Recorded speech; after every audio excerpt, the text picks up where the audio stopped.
Avec cette confrontation des idées, ça a fait monter la tension en 84 et ça a atteint des sommets qu'on n'a jamais atteints ici.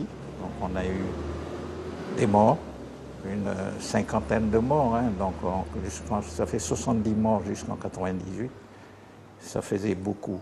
Et nous, à l'époque, nous les responsables, parce que comme on a été l'origine de toute cette revendication qui a secoué le territoire, on s'est dit, ben voilà, il y a des mordants et on n'avait pas les moyens de protéger les gens aussi.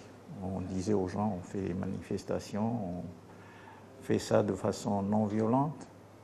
Voilà, on n'a jamais parlé de lutte armée. Il y a certains peut-être qui voulaient ça, mais la grande majorité des jeunes à l'époque, nous, on ne voulait pas du tout aller jusque-là.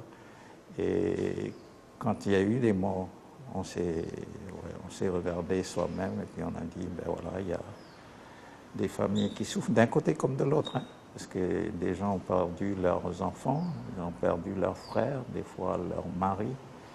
Et donc ça nous a touché, enfin moi personnellement, ça m'a touché profondément.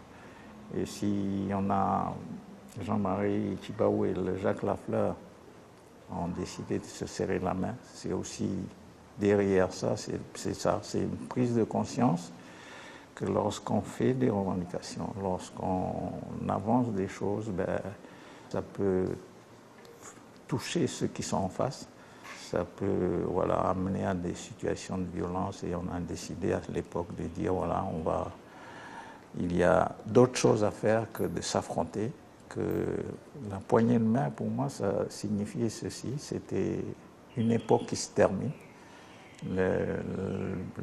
La haine, la violence, la guerre, elle s'est arrêtée pour moi à ce moment-là. J'ai décidé moi personnellement, je ne sais pas ce qu'en pensent les autres, mais moi personnellement, j'ai décidé à ce moment-là de dire qu'avec le Calédonien européen et le métropolitain qui était ici, que j'ai considéré comme mes ennemis pendant ces années entre 70 et 84, ben, j'ai dit qu'à partir de cette poignée de main, ben, je les considère comme des frères. Quand je dis des frères, c'est parce qu'on a construit ensemble le pays. Donc, choisir la voie du dialogue et puis dire aussi que quand on est dans un pays ensemble, on ne détient jamais la vérité, toute la vérité. Il y a une vérité qui est de notre côté, mais il y a une vérité qui est en face. Et c'est un peu cela qui a été célébré par la poignée de main entre Jacques Lafleur et Jean-Marie Tjibaou.